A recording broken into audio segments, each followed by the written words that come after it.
সম্প্রতি সামাজিক যোগাযোগ মাধ্যমে ভাইরাল একটি ভিডিওতে দেখা যায় আলোর বস্তার মতো শিক্ষার্থীদের লাশ ভ্যানে তুলছেন দুই পুলিশ সদস্য।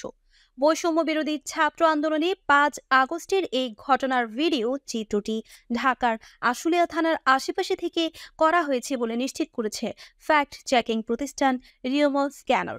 ভিডিওতে দেখা যায় একটি ভ্যানে পড়ে আছে নিহতদের নিথর দেহের স্তূপ। ভ্যানের লাশগুলোকে ঢেকে দেওয়া হয়েছে জীর্ণ চাদরে। পাশের আরও একটি লাশ ভ্যানে তুলতে দুজন পুলিশ সদস্য হাত ও পা ধরে ভ্যানের স্তূপ করা লাশের উপর নিক্ষেপ করছেন। স্থানীয়দের সঙ্গে কথা বলে জানা যায়, গত 5ই আগস্ট সকাল থেকে নবীনগর চন্দ্রা মহাসড়কের বাইপাইল এলাকায় বৈষম্য বিরোধী ছাত্র আন্দোলনকারীদের সঙ্গে টান টান উত্তেজনা ছিল পুলিশ ও আওয়ামী লীগ নেতাকর্মীদের। সেদিন আন্দোলনকারীদের লক্ষ্য করে পুলিশ ও আওয়ামী লীগ নেতাকর্মীরা বৃষ্টির মতো গুলি ছুড়ে গুলিবিদ্ধ হয়ে অনেকেই ঘটনাস্থলে মারা যান। পুলিশের ধাওয়ায় শিক্ষার্থীরা কিছুটা পিছু হটলে নিহতদের নিথর দেহগুলো পুলিশ একটি ভ্যানে স্তূপ করে রাখে। দুপুরের পর শেখ হাসিনার দেশ ত্যাগের খবর আন্দোলনকারীরা আশুলিয়া থানার চারপাশ দিয়ে ঘিরে ফেললে পুলিশ পরিস্থিতি সামলাতে আবারও নির্বিচারে গুলি চালায়। তাদের ছোড়া গুলিতে অনেক হতাহতের ঘটনা ঘটে। স্থানীয়রা আরও জানায়, ছাত্র জনতার অভ্যুত্থানে ক্ষমতাচ্যুত সাবেক প্রধানমন্ত্রী শেখ হাসিনা দেশ ছেড়ে পালিয়ে যাওয়ার পর বিকেলের দিকে এসব মরদেহ পুলিশ সদস্যরা একটি ভ্যানে তুলে আগুন দিয়ে পুড়িয়ে দেয়। গোপনে ধারণ করা ওই ভিডিও ফুটেজ পর্যালোচনা করে স্থানীয় গণমাধ্যম কর্মীরা বলছেন, গণহত্যাকাণ্ডের পারিপার্শ্বিক প্রমাণ মুছে ফেলতে রহস্যজনকভাবে রাতারাতি থানার পাশের সামনের দেয়ালের রং মুছে ফেলা হয়েছে। এছাড়া ঘটনাস্থলের আশেপাশে থাকেন এমন দুজন দাবি করেন, ভিডিওতে দেয়ালে থাকা পোস্টারে যাকে দেখা গেছে তিনি আশুলিয়ার ধামসোনা ইউনিয়নের 7 নম্বর ওয়ার্ডের মেম্বার পদপ্রার্থী আবুল হোসেন ভুইয়া। তবে গণহত্যার বীভৎস সেই চিত্র মুছে ফেলার প্রচেষ্টায় সেই পোস্টার এখন সরিয়ে ফেলা হয়েছে।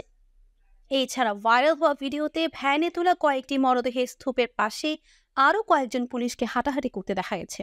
তাদের একজনের পরিচয় স্থানীয়রা নিশ্চিত করেছে। তাদের তথ্য মতে ওই পুলিশ সদস্য ঢাকা জেলা উত্তর গোয়েন্দা পুলিশের ডিবি পরিদর্শক আরাফাত হোসেন।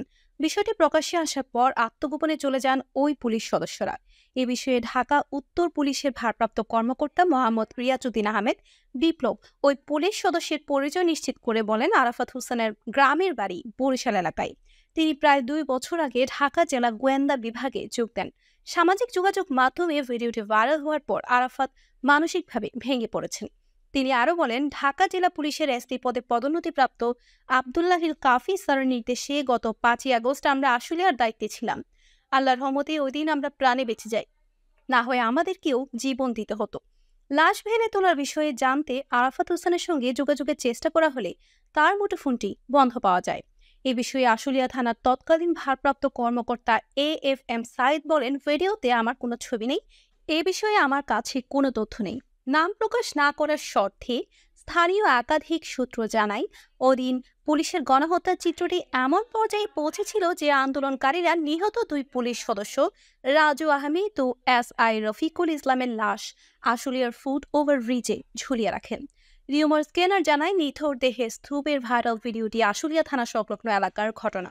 5ই আগস্ট বিকেলে এই ঘটনা ঘটেছে। এছাড়া ঘটনাস্থলের আশপাশে থাকেন এমন দুজন দাবি করেন, ভিডিওর দেয়ালে যার পোস্টার দেখা যায় তিনি আশুলিয়ার ধামসোনা ইউনিয়নের 7 নম্বর ওয়ার্ডের মেম্বার পদপ্রার্থী আবুল হোসেন ভুইয়া। দেয়ালের এই পোস্টার এখন আর নেই। 5ই আগস্টের পরপরই সব দেয়ালে নতুন রং করা হয়েছে।